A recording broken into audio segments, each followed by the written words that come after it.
अस्सलाम वालेकुम, नमस्कार, सत श्री अकाल एंड गुड इवनिंग। मैं हूं आरज़ू काज़मी और आप देख रहे हैं पॉइंट ऑफ व्यू। हमें जी ज्वाइन किया है डॉक्टर अमजद अय्यूब मिर्ज़ा साहब ने। बहुत शुक्रिया सर कि आज आप आए हैं। यू और वेलकम। सर आप आए और हम ज़ाहिर है कश्मीर की बात करेंगे, लेकिन कश्मीर के साथ साथ सर आपने देखा है कि नए आर्मी चीफ भी पाकिस्तान में आ चुके हैं और एक इम्पोर्टेंस है आर्मी की बहरहाल। तो आपको लग रहा है कि आगे कुछ कश्मीर का हल निकल पाएगा, कोई बातचीत होगी? क्योंकि इससे पहले भी जनरल बाजवा ने भी यही कहा था, जो पहले आर्मी चीफ थे, कि भारत के साथ हमें टर्म्स बेहतर करने हैं और वो तभी हो पाएगा जब ये कश्मीर का मसला सॉल्व होगा। ये जनरल बाजवा की जो स्टेटमेंट है ये एक पॉलिटिकल स्टेटमेंट है। जनरल बाजवा की स्टेटमेंट से मैं यही कहूँगा कि यही जाहिर होता है कि फौज जो है वो मुसलसल सियासी मामलात में मदाखलत कर रही है। ये तो पाकिस्तान की जो सिटिंग गवर्नमेंट है, फॉरेन मिनिस्ट्री है, उनका काम है कि वो इसके ऊपर पेशरफ्त करें और बातचीत करें, चाहे वो बैकडोर से हो, चाहे वो कोई समिट बुलाए इसके ऊपर। फौज का क्या काम है? इससे फौज का काम तो ये है कि वो सिटिंग गवर्नमेंट के अहकामात पे अमल करती है। तो हम्म। दूसरा जहां तक ताल्लुक है, ये जो नए आर्मी चीफ आए हैं जनरल आसिम नसीर, देखें जब से ये आए हैं आसिम। दो ही चीजों का प्रोपेगेंडा चल रहा है। एक तो ये कि ये हाफिज कुरान है और दूसरा इनका शजर नसब जो है नाउजुबिल्लाह वो हजरत मोहम्मद सल्लल्लाहु अलैहि वसल्लम से मिलाया जा रहा है। तो इस किस्म का माइंडसेट जो है लेके अगर एक आर्मी चीफ को आप सामने पेश कर रहे हैं, तो इसका मतलब ये है कि वो आप ये दिखाने की कोशिश कर रहे हैं कि हमने एक और इस्लामिक जिहादिस्ट फंडामेंटलिस्ट को पाकिस्तान के आर्मी की जो है सिंहासन पे बिठा दिया है। तो मुझे खतरा ये है कि आरजू जी, अगर आप गौर से देखें, बायस हुए बगैर तो जो chairman chief joint staff committee बने हैं जनरल साहिर शमशाद मिर्जा, और जो आपके बने हैं 10 कोर के कमांडर, ठीक है। अब ये तो सामने इससे वाजे हो रहा है कि एक नई ट्राइका पाकिस्तान की आर्मी के टॉप पर कायम की गई है, जो माजी में बराह रास्त कश्मीर वादी में जो है वो क्या उसे कहते हैं, वायलेंस को प्रमोट करने में हिस्सादार रही है। खास तौर पे 10 कोर के कमांडर जो थे जनरल साहिर शमशाद मिर्जा, वो तो लिंक थे रावलपिंडी में। ना सिर्फ चमन के रास्ते जो मारे गए वो जो जनरल सरफराज हैं, जब वो वहां के कोर कमांडर थे कोयटा के, तो चमन के रास्ते जो दहशतगर्द यूथ मतलब है, उस वक्त तो वो दहशतगर्द नहीं, लेकिन जिहाद के नाम पे जो 16 17 18 साल के लड़कों को लाया जाता था अफगानिस्तान से, तो वो चमन के बॉर्डर से जनरल सरफराज उसको वसूल करते थे और फिर वहां से उनको पिंडी भेजते थे जनरल साहिर शमशाद मिर्जा के पास। इसी तरह से जो अफगानिस्तान के साथ पाकिस्तान की सरहद ये पेशावर वगैरह के तरफ से मिलती है सुबह सरहद से, वहां से जो आते थे वो फैज हमीद के जरिए 10 कोर के कमांडर तक पहुंचाए जाते थे। और 10 कोर के जो कमांडर हैं इनके पास पूरी लिस्ट होती थी कि किस लॉन्च पैड को कितने सुइसाइड बॉम्बर चाहिए, कितने स्नाइपर चाहिए, कितने घुसपैठ के लिए लोग चाहिए, और फिर उनकी ट्रेनिंग होती थी और फिर उनको वहां डिस्पर्स कर दिया जाता था, भेज दिया जाता था। मुझे ये लगता है कि अब ये घुसपैठ में जो है ये इजाफा होगा, और ये जो फौज के नए जो ये मुहिम जो एडवेंचरस जनरल्स आए हैं, ये टोटली एंटी इंडिया है और एंटी हिंदू हैं और जहादिस्ट माइंडसेट के लोग हैं। तो मुझे नहीं लगता कि इंडिया और पाकिस्तान के दरमियान कश्मीर को लेकर कोई संजीदा बातचीत होगी। जी जी सर, खैर अभी लेफ्टिनेंट जनरल आसिम मुनीर साहब को तो अभी अभी ही आए हैं, थोड़ा ही टाइम हुआ है, तो अभी कुछ कह नहीं पाऊंगी मैं कि किस तरह का उनका काम रहेगा या क्या वो आगे एक्शन लेते हैं। लेकिन हम अगर अफगानिस्तान की तरफ देखें तो टीटीपी के अटैक्स बढ़ते चले जा रहे हैं और उन्होंने एक तरह से सीज फायर को भी जो है वो अनाउंस कर दिया है कि जी खत्म हो गया है। उसको आप कैसे देखते हैं कि अगर हम ये देखें कि पाकिस्तान और अफगानिस्तान के बॉर्डर साथ साथ, अभी रिसेंटली उन्होंने अटैक किया है पाकिस्तान की एम्बेसी के ऊपर। तो ये सारी चीजों को देखते हुए आपको लगता है कि ये लोग कुछ कंट्रोल कर पाएंगे, या कि हमें उस बॉर्डर की तरफ से भी जो है ज्यादा परेशानी देखने को मिल सकती है? देखिए, ये जिस बॉर्डर की बात आप कर रही हैं इसको पाकिस्तान का वेस्टर्न बॉर्डर कहा जाता है। बात ये है कि तहरीक तालिबान पाकिस्तान ने ऑफिशियली ऐलान किया है कि जो सीज फायर एग्रीमेंट हुआ था जून में पाकिस्तान के आर्मी के साथ, वो सीज फायर एग्रीमेंट अब नल एंड वॉइड है। और उन्होंने बकायदा एक सर्कुलर जारी किया टीटीपी, मिनिस्ट्री ऑफ डिफेंस के लेटर पैड पे, जिसमें उन्होंने अपने जो उनके हैं मेंबर्स उनको हदायत की है कि जहां जहां पे भी वो मुमकिन हो सकता है पाकिस्तान की फौज के ठिकानों पे हमले शुरू कर दें। और उसका फौरी नतीजा हमने देखा, कोयटा में हमला हुआ, शुमाली वजीरिस्तान में हमला हुआ, तो वो हमले तो हो गए शुरू। अब पाकिस्तान ये कह रहा है कि तहरीक तालिबान पाकिस्तान जो है अफगानिस्तान से ऑपरेट कर रही है। अभी कोई तकरीबन घंटा पहले अफगानिस्तान के जो डिफेंस मिनिस्टर हैं उन्होंने स्टेटमेंट दी है और उन्होंने कहा कि पाकिस्तान के ये एलिगेशंस बेसलेस हैं। इसके अलावा आप ये देखें कि हिना रब्बानी खर जो है वो गई काबुल एक रोजा दौरे पर।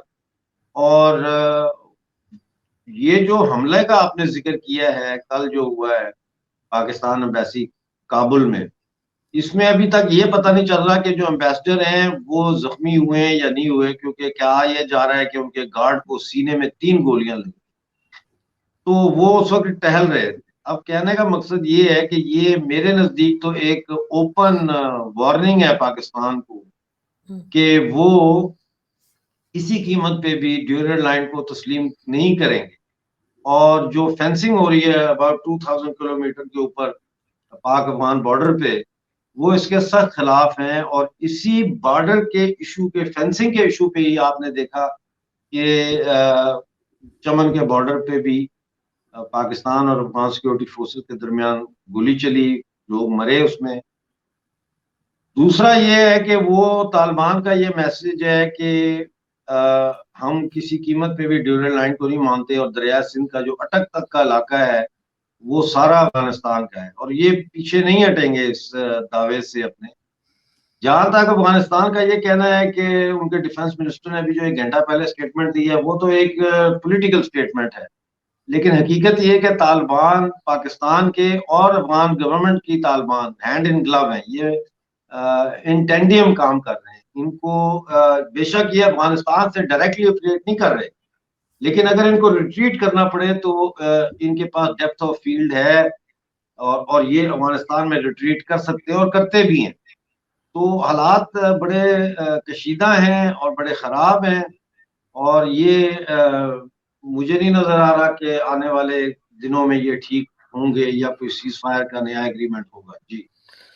लेकिन सर बाकी दुनिया जो है वो अफगानिस्तान को किस तरह से देख रही है? पाकिस्तान के साथ तो चलें, जो है प्रॉब्लम्स वो है, बॉर्डर की भी है और टीटीपी की भी है, लेकिन क्या बाकी की कंट्रीज, क्या अफगानिस्तान में जो तालिबान की गवर्नमेंट है उसको पसंद कर रही हैं? आपके ख्याल से वो उनको एक्सेप्ट कर रही हैं, उनको तस्लीम किया जा रहा है? क्योंकि वहां पे बहुत ज्यादा क्राइसिस है ऑलरेडी अफगानिस्तान में, आम लोगों के अंदर।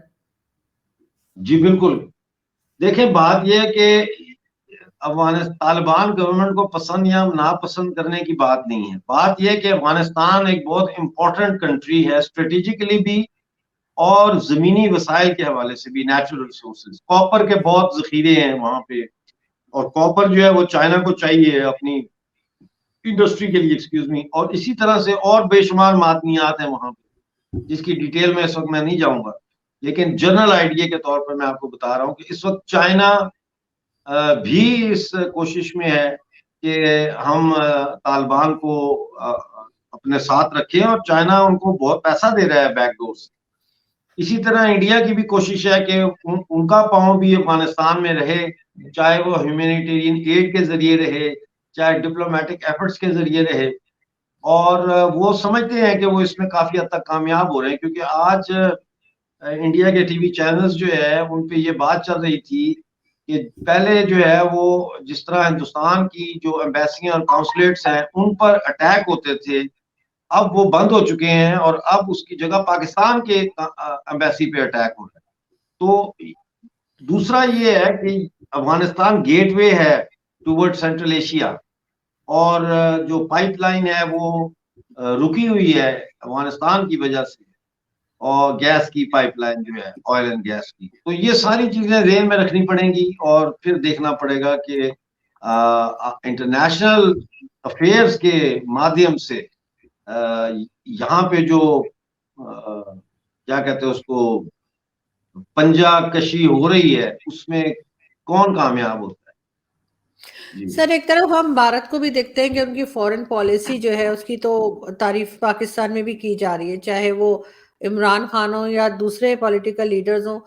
सभी बात कर रहे हैं कि इंडिया की जो फॉरेन पॉलिसी है बहुत अच्छी तरीके से चल रही है। खास तौर पे ये भी बात की जा रही है कि इस्लामिक कंट्रीज के साथ जो है वो बीजेपी की गवर्नमेंट काफी क्लोज दिखाई देती है। आपको उसकी क्या वजह लगती है? इसलिए कि बहुत बार ये भी सवाल उठाया जाता है और पाकिस्तान की तरफ से शोर मचाया जाता है कि जी वहां पर मुस्लिम्स के साथ बड़ा गलत हो रहा है। ये मतलब यहाँ से बात की जाती है, कहाँ तक सही है वो तो वही लोग जानते होंगे, लेकिन फिर भी इस्लामिक कंट्रीज जो हैं वो अच्छी खासी इंपॉर्टेंस दे रही हैं भारत को। इसकी क्या वजह हो सकती है? देखिए, जब आप इस्लामिक कंट्रीज की बात करती हैं तो मेन आपका मतलब होता है वो ममालिक जो मिडिल ईस्ट के हैं। जी। अब देखें आरजू जी, बात यह है कि आज की जो दुनिया है ये तजारत की दुनिया है। आज की दुनिया बिजनेस की दुनिया है। आज की दुनिया एक पोस्ट नियो लिबरल ईरा की दुनिया है, जिसमें कुछ मुल्क प्रोटेक्शनिस्ट इकोनॉमिक पॉलिसीज पर अमल पैरा हैं। कुछ मुल्क जो है वो अभी भी, जैसे यूरोपियन यूनियन के अंदर के जो मुल्क है वो आपस में ओपन तजारत भी कर रहे हैं, और उसमें टैरिफ नहीं है, कोई कस्टम ड्यूटी नहीं है, आप एक मुल्क से दूसरे मुल्क में सामान ले जाकर बेच सकते हैं। इसके साथ साथ जो फ्लो ऑफ कैपिटल है, यानी पैसा जो है, वो भी आप यूरोपियन यूनियन में ले जा भी सकते हैं, ला भी सकते हैं। इसी तरह से लेबर की जो फ्री मूवमेंट है और चीप लेबर जो ईस्टर्न यूरोप से यूरोप में आ रही है, तो एक तरफ इस किस्म के इकोनॉमिक मॉडल भी चल रहे हैं और दूसरी तरफ प्रोटेक्शनिस्ट इकोनॉमिक मॉडल चल रहे हैं। जैसा ब्रिटिश इकोनॉमिक मॉडल है ब्रेक्सिट के बाद, जैसा अमेरिका की गवर्नमेंट कर रही है, चाइना पे सैंक्शंस लगा रही है, उनकी आइटम्स पे 98 आइटम्स पे उन्होंने पिछले दिनों सैंक्शंस लगाई हैं। अब इस पूरे माहौल में जो है वो देखना ये है कि इस खिते की जो इमर्जिंग इकोनॉमीज हैं वो इंडिया और चाइना है। अब चाइना का मसला ये है कि मिडिल ईस्ट के बेशुमार ममालिक चाइना पे एतबार नहीं करते, वो डरते हैं। डरते इस बात से है कि चाइना जो है वो डेवलपमेंट प्रोजेक्ट शुरू करने के नाम पे इनको कर्जे देता है और देगा, तो वो उस डेट नेट में फंस जाएंगे। इंडिया को करते हैं कि इंडिया जो है वो एक बहुत बड़ी मार्केट भी है ऑब्वियसली, और फिर ये है कि इंडिया से वो बहुत सारा फायदा उठा सकते हैं और उठा भी रहे हैं। आईटी के उसमें स्मॉल इंडस्ट्रीज के जो प्लांट्स होते हैं, यानी एक मिसाल देता हूँ, वैसे कोई जरूरी नहीं है कि ऐसा ही हो, लेकिन एक मिसाल के तौर पर जैसे फर्ज करें ईंटें बनाने का प्लांट होता है, ब्रिक मेकिंग प्लांट। अब जो ब्रिक प्लांट होता है, ये प्लांट बनाना जो है ना एज एंड प्रोडक्ट कि आप वो आपको चाहिए, वो चाइना भी बना रहा है, इंडिया भी बना रहा है। मिसाल के तौर पर डबल रोटी बनाने के प्लांट्स हैं, मिसाल के तौर पर कंक्रीट दीवारें बनाने के प्लांट्स। तो ये मशीनरी जो है इसकी और प्लांट्स जो है, ये इस वक्त सवाए इंडिया और चाइना के दुनिया में और किसी जगह सस्ते नहीं है।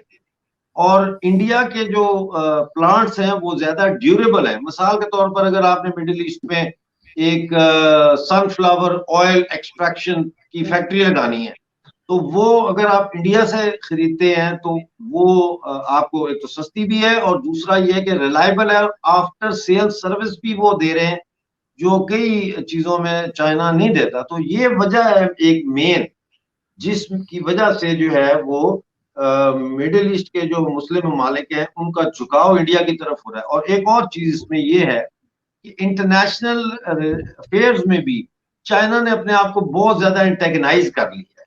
चाइना ने बहुत ज्यादा अपने खिलाफ लोगों को मुल्कों को कर लिया, ताइवान के मसले पे और फिर यूक्रेन के अंदर जो बैकडोर चैनल है वो रूस की मदद कर रहा है उस हवाले से। इंडिया एक ऐसा है जो नॉन अलाइन मूवमेंट के जमाने से एक middle of the road foreign policy लेके चल रहा है। तो इसलिए ये मिडिल ईस्टर्न कंट्रीज जो है वो सेफ महसूस करते हैं अपने आप को, कि वो बगैर किसी सियासी ब्लैकमेलिंग के भारत के साथ जो है तजारत कर सकते हैं। जी बिल्कुल ठीक सर। पाकिस्तान की फॉरेन पॉलिसी हमें इतनी फेल नजर क्यों आती है? वैसे तो ये भी कहा जाता है कि जितनी हमारे फॉरेन मिनिस्टर की उम्र है उतना तो इंडियन फॉरेन मिनिस्टर का तजुर्बा है। लेकिन खैर कहीं ना कहीं से तो लोग स्टार्ट लेते ही। आपके ख्याल से हम लोग क्यों इस बुरी तरह से फॉरेन पॉलिसी में फेल हो रहे हैं? देखिए, ये फॉरेन पॉलिसी में फेल होने की मेन वजह जो है वो ये है कि पाकिस्तान अपने जो पॉलिटिकल नैरेटिव है उसमें तब्दीली नहीं ला रहा। कल आप बड़ी अच्छी बात कर रही थी वो जी न्यूज पे, जब आपने कहा कि हम अपनी गलतियां तस्लीम ही नहीं करने के लिए तैयार, तो हम उनको ठीक कैसे करेंगे। ये बड़ी इंपॉर्टेंट आपने बात की थी। और इस पे मैं सोचता रहा, मैंने कहा कि अच्छा चलो, आरजू जी ने कहा है तो जरा लिस्ट बनाते हैं कि कौन कौन सी गलतियां हैं। उसमें सबसे टॉप मोस्ट गलती तो आपका नैरेटिव है। यानी आप कश्मीर को लेके जो नैरेटिव लेके जा रहे हैं वो बिल्कुल झूठ पे मबनी है। इसी तरह से आप अभी तक जो है दो कौमी नजरिए की जान नहीं छोड़ रहे। एक्सक्यूज मी, आप उसके ऊपर खड़े हैं और आप आजादी, योम आजादी मनाते हैं। आपने तो आजादी हासिल ही नहीं की, मतलब है पाकिस्तान ने, जो आज का पाकिस्तान है इस इलाके ने तो आजादी की जंग ही नहीं लड़ी। आजादी की जंग तो जो हिंदुस्तान में इलाके हैं वहां पे लड़ी गई, बंगाल से लेके तो यूपी तक। तो लिहाजा ये समझना बहुत जरूरी होगा। फिर आपके बहुत सारे मसाइल हैं जिनको आप एड्रेस नहीं कर रहे, जैसे बलूचिस्तान का मसला है, जैसे अब ये खैबर पख्तूनख्वा का मसला है। These issues are not going to go away. तो जब आप ये चीजों में करेक्शन नहीं लाते, अपने डोमेस्टिक पॉलिटिकल नैरेटिव को आप ठीक नहीं करते, और कौमों के जो हकूक हैं, सियासी हकूक, इकोनॉमिक हकूक को छोड़ें, सियासी हकूक आप देने के लिए तैयार नहीं होते, तो फिर इसका रिफ्लेक्शन आपकी फॉरेन पॉलिसी में भी पड़ता है। लिहाजा बिलावल भुट्टो जहां जाएगा, वो फॉरेन मिनिस्टर है, तो वो जब बात होगी तो वो कश्मीर के ऊपर जब बात करेगा तो लोग उसका मुंह देखेंगे कि ये क्या कह रहा है। बेशक हंसेंगे नहीं, या उसको कॉन्ट्राडिक्ट ओपनली इन पब्लिक नहीं करेंगे, लेकिन वो जानते हैं कि ये बेचारा क्या कह रहा है, ये गलत बयानी कर रहा है। तो इसलिए ये जो फॉरेन पॉलिसी होती है ये डोमेस्टिक पॉलिसी का रिफ्लेक्शन होती है। तो जब तक डोमेस्टिक आपकी पॉलिटिकल नैरेटिव ठीक नहीं होते, फॉरेन पॉलिसी में कोई तब्दीली नहीं आएगी। जी लेकिन सर फॉरेन पॉलिसी के साथ इनको इकोनॉमी जब तक ठीक नहीं होगी, आपको नहीं लगता तब तक भी दुनिया बात नहीं सुनेगी? और हर जगह जाकर बजाय इसके कि जो बाकी इश्यूज हैं पाकिस्तान में, चाहे ये बात करें कि जी कोई इन्वेस्टमेंट लाएं अच्छा, या कुछ और बात करें, ये सिर्फ कश्मीर कश्मीर जो करते रहते हैं, ये भी इनके अगेंस्ट जा मैंने रहे हैं। कहा ना, जब भी और आपके पब्लिक, प्रोग्राम में यहाँ की आओ, पब्लिक भी बोल रही है, यहाँ की पब्लिक भी यही बात कर रही है। मैंने कहा ना, जब भी आपके प्रोग्राम में आओ, आप अपने गेस्ट को सवालों के जरिए जो है ना, रिंग में कुश्ती जैसे नहीं लड़ते, आप सवालों के जरिए पटकती हैं। एक जवाब दो, साथ ही पटकती है दूसरे सवाल के साथ। ये बहुत इंपॉर्टेंट क्वेश्चन आपने रेज किया इकोनॉमी का। देखिए, इकोनॉमी कैसे ठीक होगी आपकी? इकोनॉमी नहीं ठीक हो सकती। कल इसाक डार फरमा रहे थे कि उनके पास, उन्होंने 6 से 7 अरब डॉलर का बंदोबस्त कर लिया है। हम्म। 32 अरब डॉलर चाहिए। 6 से 7 अरब डॉलर क्या करेगा? वो भी वो डॉलर है जो आप इस्तेमाल नहीं कर सकते, स्टेट बैंक में आपने रखने। तो मैं, यकीन जाने, मुझे हैरत भी होती है और अफसोस भी होता है पाकिस्तान के लोगों के हालात देख के, कि भाई कैसी सरकारें आ रही हैं पाकिस्तान में। जब वक्त होता है, इस वक्त पाकिस्तान को डिफॉल्ट करना चाहिए, बैंकरप्ट हो जाना चाहिए, इंटरनेशनल लेवल पे बैंकरप्सी अनाउंस कर देनी चाहिए। वो एक रास्ता है इंटरनेशनल इकोनॉमिक सिनेरियो में हर मुल्क के लिए, कि आपको एक रास्ता दिया जाता है कि आप बैंकरप्ट हो जाएं। तो उसको क्यों नहीं ये इस्तेमाल करते?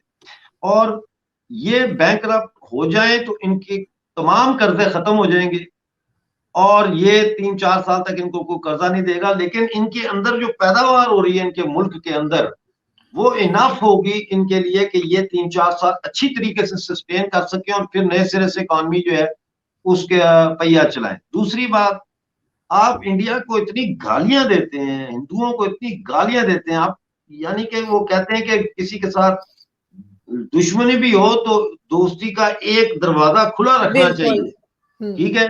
लेकिन अब ये लोग बाज ही नहीं आते। अब आप चाइना से जो माल लेते हैं वो आप उनके दिए हुए कर्जे के पैसों से लेते हैं, यानी वो चाइना डबल कर रहा है अपना मनी, आपके पास तो जेब में पैसे नहीं है। अब इंडिया के साथ अगर आपकी दोस्ती हो तो बेस्ट तरीका यह है कि आप इंडिया के साथ बैठ के बात करें और कन्फेडरेशनल सेटअप की तरफ जाएं, यानी पाकिस्तान, इंडिया और बांग्लादेश ये एक कन्फेडरेशन की तरह इंडिया के साथ जुड़े, यानी इंडिया अपनी जगह पे मौजूद है लेकिन बांग्लादेश और पाकिस्तान इसके साथ, ये पूरा हिंदुस्तान ही था ना, तो और कोई रास्ता नहीं। पाकिस्तान को अगर इकोनॉमिक क्राइसिस से कोई निकाल सकता है और पाकिस्तान की कोई मदद कर सकता है तो इंडिया है। मैं आपको पर्सपेक्टिव देने के लिए छोटा सा बता दूं कि यूपी एक सूबा है, उत्तर प्रदेश, जहां पे योगी आदित्यनाथ चीफ मिनिस्टर हैं, उसकी आबादी 22 करोड़ है।